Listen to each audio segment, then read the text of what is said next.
And we're back. Just got home from work. Charging up all these batteries I got laying around. So I stayed out here last night. And I'll just turn the light on. So I stayed out here a little bit last night, not too much longer. Got the radiator in. Airbox is just sitting in there. I wanted to give it a little bit of a clean before I go bolting it back in. But I just stopped on the way home from work and got some coolant. So I'm going to get that in. And then it's drivable really. I'll get the coolant in. Then I'll give that a bit of a, well, probably just a quick wipe out, maybe a wipe with a brush, get all the shit out of it, a bit of crap in there. And I'm going to order some stuff to do a service on it. I'll buy it all on eBay just because it works out a bit cheaper usually. Got a new coolant bottle today online. Got that express posted, so hopefully today's Wednesday. I'm hoping it might be here by Friday. So I'm going to put some coolant in. I've got plenty of coolant. I've got a concentrate which makes up to 15 litres, so I'll be able to get it all in. Well, not all of it, but I'll be able to put enough in. If I lose a little bit when the new bottle comes, I'll keep some in here to top it up with. And I realised last night I also forgot to tighten up the two engine mount bolts. They're both in there, they just need to be tightened up. Actually, I think I did this one last night before I went inside, but I'll just double check. But this one needs to be done as well. But I'm thinking to do those while it's still here. I might just get the jack under and do it from the bottom, just a lot easier. So yeah, I'll get this coolant in and then we will start putting everything back together. Put the air cleaner back in, intake, and maybe take it for a test drive. Finally. Now it's bone dry, completely bone dry, so I should have grabbed a funnel while I was at Repco. I did have one, but I smashed it when I used it last because I was getting shitty with it. So I just threw it on the floor and smashed it. So yeah, now I don't have a funnel. But we'll see how we go.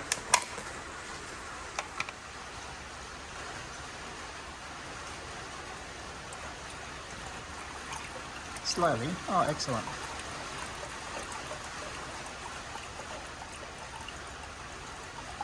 Get some of that in here. I'll put in about half of that bottle.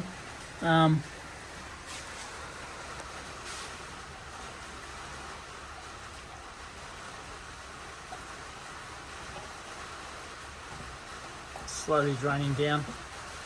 I'm going to go up and fill it up with some water. We've got rainwater here. We've run off rainwater tanks, so it's probably the good water for it. So I'll drive it up to the tap, just bone dry, and get some water in it. It'll be interesting to see if that battery has kept some charge. I've got that manky door trim in here from the other grey car, the one that needed a door trim. I pinched the door trim out of this one, so I'm probably going to have to buy the armrest for this because I've just put the issue on this car now. But everything else in here is really good. Let's see if she starts. First go. Sweet. Alright. Just going to quickly get it over and get some water in it. It's bone dry, so I want to move this really fast. I've got chocks behind the wheel. Having a great run today. Take two.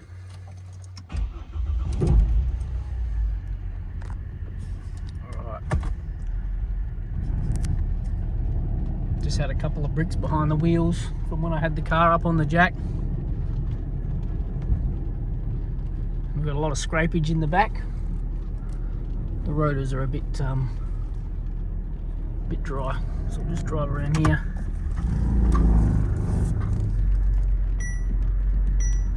Get some water. Just topping it up with some rainwater from the tanks there. 3 massive big tanks. This house runs off rainwater tanks, so Pretty good if you want to top your car up with coolant, or concentrated coolant. Get it topped up and then we'll move it back into the shed. We've got a bleeder.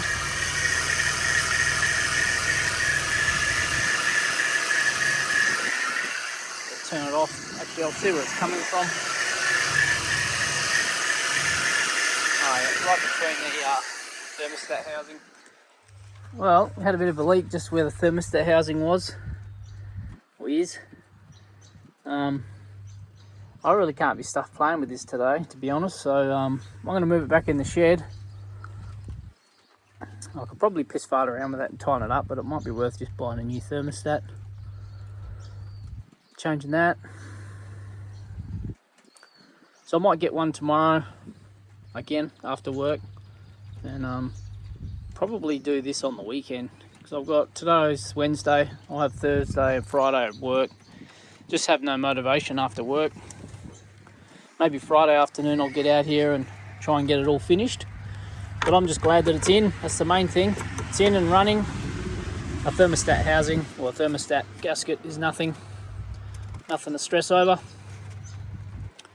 And I'll get some more coolant in, and who knows, the new coolant bottle might even be here Friday.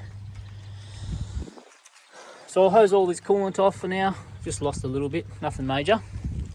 Yeah, get all that off just so it doesn't stain anything. Yeah, we'll get it all off, and I think I'll put it in the shed and call it a day. So until Friday, that is it. Alright, well, I moved it back into the shed and I thought I might as well just have a bit of a tinker. So I got the air cleaner back on, real easy, 210 mils. I don't know if you can see, but I forgot to tighten up the little brace that goes on the manifold. That's a little 8 or 7 mil bolt. I think it's an 8 mil. Just tighten that up as well. I might take the air cleaner back off, or air intake. But I'm just sussing out this thermostat. The seal looks alright, but I'll put it in again, try it again, and if it leaks again, I'll just buy a new seal, because this thermostat looks pretty new. So yeah, I should be able to find a seal, hopefully locally, and just change that out, and problem solved. So yeah, like I said, I'll give it one more go. If that's a no-go, then I'm going to pack up and leave it for the weekend. But I might get a seal in the meantime, just so I'm not chasing up parts when I want it done, sort of thing. I'll get it beforehand and have it ready to go. Now I've just quickly taken the intake back off, got that bolt tightened up, put that back on, and reset the seal in. So let's fire it up, give it a little test. This is really annoying having it here. Might just want this window down.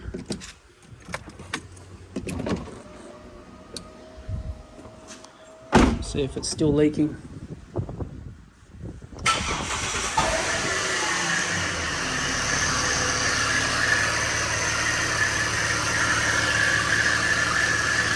Most certainly is. Looks worse than it was. So it appears that it's leaking between the thermostat housing and the head. So this is the housing obviously that was in the other car that's had the accident. So I'm thinking that maybe it might have took a bit of a whack and has cracked. So I might take this one off and just have a look at it. And it might be a matter of swapping this lower housing out. Looks pretty straightforward. 10 mil there. Probably another one there. And another one there. We'll get that out and have a look at it.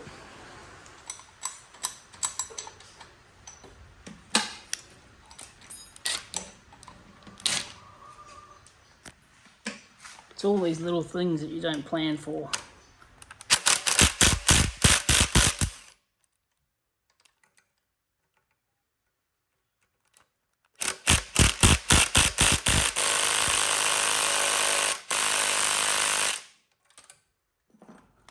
Well, we've got this housing off. This one appears to be in good nick.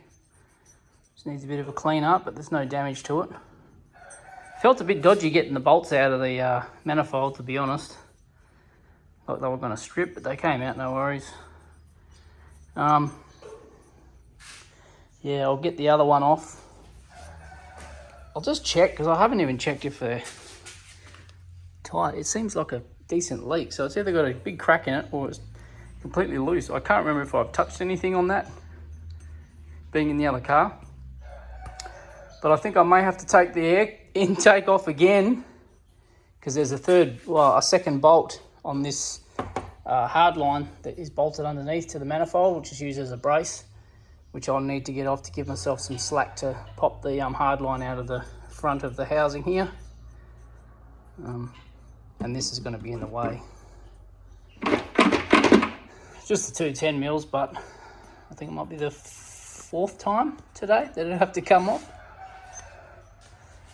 I'll get it done, because this is going to bug me. I need to know what the problem is. Now, what's really cool about this job is there's only 2 bolts holding this whole housing onto the side of the head, and one of them is conveniently in here behind the fuel rail. So that quick little job that you think is going to take 5 minutes turns into a 6-hour job. So I'm kind of hoping that's what the issue is, that this has got a split in it or something. It's got a little bit of movement in it. Could be wrong, I don't know. That's my only guess. Well, this is one of those jobs that you think is going to take 5 minutes, but could take longer than you thought, because there's only 2 bolts holding this whole housing onto the head. But one of them is conveniently here, right behind the fuel rail. So I can't get a socket on there. I might be able to get a spanner on there to undo it, but there's no room for the head to move on the bolt. So it's not going to be able to come out enough anyway because of the rail in the way. So I may have to remove that rail. Thing is, I don't know if it's worth me doing it, because I don't know if that's the issue. It's one of those things. Am I wasting my time? But I sort of need to do it to find out. Yeah. Alright, I've just taken 3 bolts out of the fuel rail, which is one there, one in the middle, and then one there. Let's just hold it down. That's given me enough to just be able to move it. And should just be able to get a socket in there now, hopefully. Yep, and we'll suss this out, see what's going on. Well, I can't seem to see any physical damage. It doesn't look split or anything like that. All looks in good condition. But just to be safe, I'm going to put the other one on anyway. And we'll put this to the side. The gasket for this, it's got a steel gasket which fell down. So what I might do is use the gasket off that engine. It's in pretty good condition. I don't have another one, so I'll put it back on. Maybe the gasket might have a split in it. I'll see if I can find that. It fell down in there, so I'll get that out and have a look. I found that gasket. That seems all good as well. So I don't know if I've just wasted my time, but it was one thing we had to test. Had to try it. So I'm going to get it back on. The head itself looks fine. There's no issues there, not that I can see. We'll get it back on and see what happens. Woo! Got it all done, buttoned up. Pain in the ass thing it was. So it's all done. I'm going to start it. If it leaks, only thing I can assume is that it's the seal and I just wasted 45 minutes. But at least I'll know. So we'll start it up. If it's leaking, we'll get a seal tomorrow. At least we can swap it out at the top. And hopefully, we are there. Let's start it up. All right, come on, baby. We have ignition. Here we go. And the leak has stopped. but we've got a rough idle. Oh, map sensor's not plugged in. The throttle body's not plugged in. Might help. Sorry, girl. Let me shut it off and plug it in. Well, my phone just died, so I'm going to have to make this quick. But yeah, we got the leak sorted. It is leaking still, but it's now leaking from here. So that's easy. It might be just the O-ring. I can change that out, no problem. But the main leak that was coming through here is stopped. So it could have been that other seal. I don't know what the hell was going on. But we swapped the housings out, swapped the seal out. Thermostat's not leaking. Just leaking through where the hard line goes in. Oh yeah, it's just a rubber O-ring in there, so that's easy. And it's got easy access. It's just that 10mm bolt. So hopefully we can sort that tomorrow. It was running rough. I left the throttle body unplugged, so I plugged that in. So it's finally all good. I will sort this out, but it's not a priority. It's easily accessible, so that's it for today. It might even be it for tomorrow, because I don't know if I'll be out here tomorrow. I might leave it till Friday afternoon and go from there, get that seal sorted out. And hopefully the coolant bottle's here, so that's it. I'm going to call it a day and come back on Friday. Barra the world.